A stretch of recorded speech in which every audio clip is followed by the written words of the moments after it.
Hi guys, so in today's video I want to talk about these two stories because they involve teenage girls. If you saw that video of that 14-year-old getting mobbed by a bunch of women, well, here is the update that you need.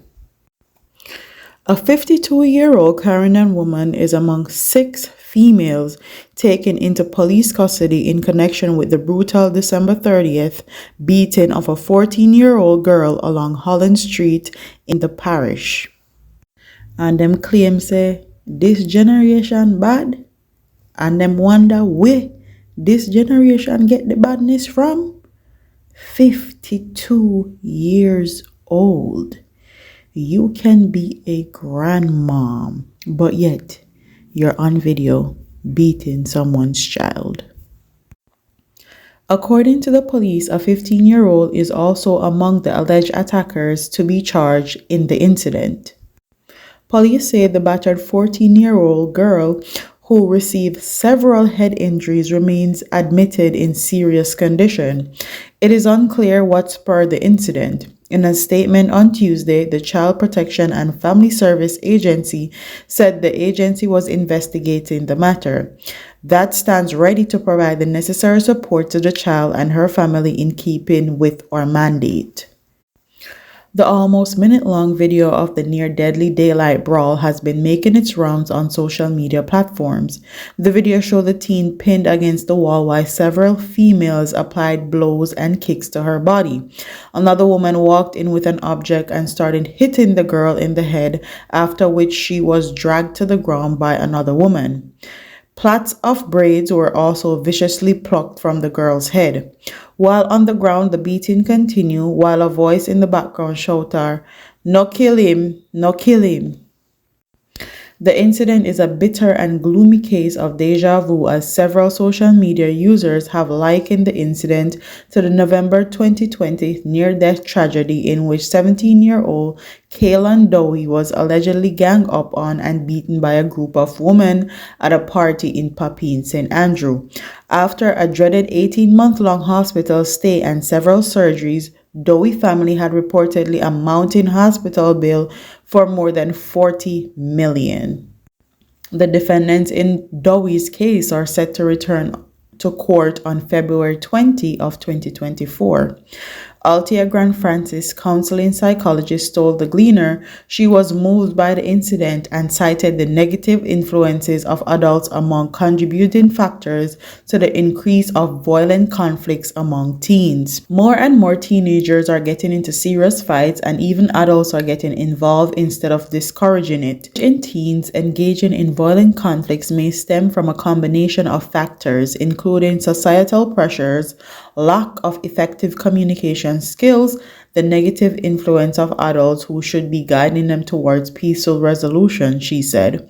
She theorized that prompting emotional intelligence and conflict resolution skills within school could stem the issue.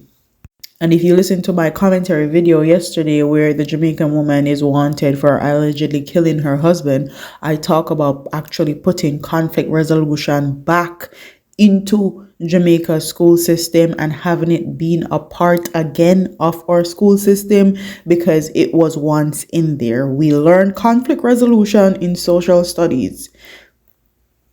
And the girls that get it, and the girls that don't, and who remember, and who don't remember, simply don't.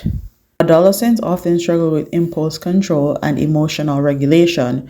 To address this issue, it is crucial to increase the promotion of emotional intelligence, conflict resolution skills within school curricula, and foster open communication channels amongst parents, educators, and teens, said Grant Francis. She stressed too the importance of adults in setting good example by promoting understanding instead of joining in on aggressive behavior. She added, building a sense of community and togetherness is crucial, and we need everyone to support each other and create an environment where violence isn't the answer. And the basis of this whole conflict was, if you can't catch Kwaku, catch him short. And this is according to Observer, and it says the genesis of this incident would have been from a love triangle, and although the 14-year-old herself was not a part of this love triangle, she has a family member who is involved, and as such she was targeted, which is why reprisal killing can't stop a Jamaica.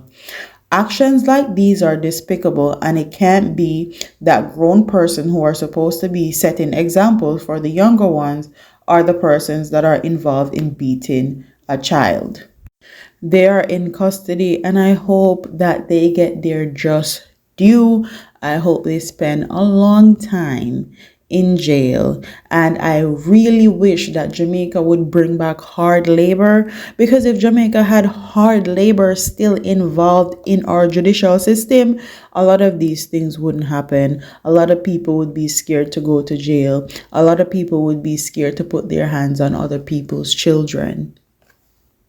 I always say when we cover these stories, as a mom of a daughter and a son, Duppy know who fi frighten. Duppy really know who fi frighten. 19-year-old bartender Tameika Nicky Atherton, or Atherton, cause them love drag me about pronunciation of people name and places, me dear. Atherton was reportedly found hanging from a tree near her house on Tuesday, January 2nd. The police have ruled her death a suicide. This was her second attempt. She had tried before. She was seen hanging from a tree and was cut down. She did it again today. Head of St. Mary Police Division Superintendent Bobette Morgan Simpson told Observer Online. According to police reports, Atherton was at her home on Sports Road when she told her mother and stepfather she was going outside to do laundry. Her stepfather went in search of her when she failed to return after a few hours. He reportedly discovered her body hanging by a hose from a tree. The police were called and Atherton's body was removed. Ongoing speculation suggests she was facing financial challenges and relationship problems. The Ingleton police are investigating. The comments in the comment section of this particular story really did a number for me and really triggered me and really actually put me into a position of actually starting to think about why I actually started doing commentary, and it was because of this very reason. I saw someone put in a comment section that they wouldn't even give her a funeral. I saw somebody else say they don't even feel sorry for her because they can't have any sympathy for someone that does this to themselves. This right here is a major issue in Jamaica. Mental health and mental health issues is not something to be played with.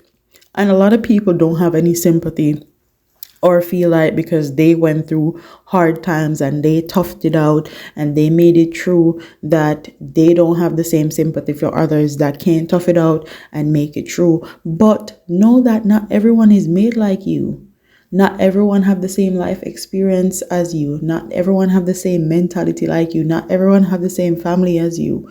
So when you're coming on social media and judging, just know that the world goes round. And it may not happen to you, but it may happen to somebody you love and trust.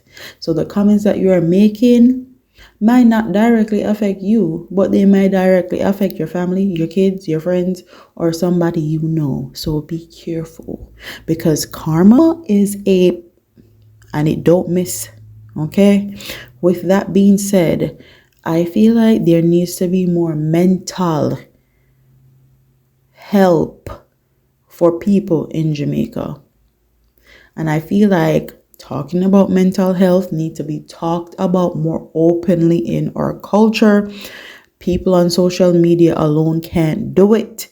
This have to be something that is put into our educational system, that is promoted via ads, billboard, poster, whatever way we can get the word out there. there needs to be more education on mental health, and there also need to be more treatment for mental health and people suffering with mental disabilities. So with that being said, I'm going to end this video here. Don't forget to like, comment, share, and subscribe. Leave your comments in the comment section below. And I'll see you in the next one. Deuces.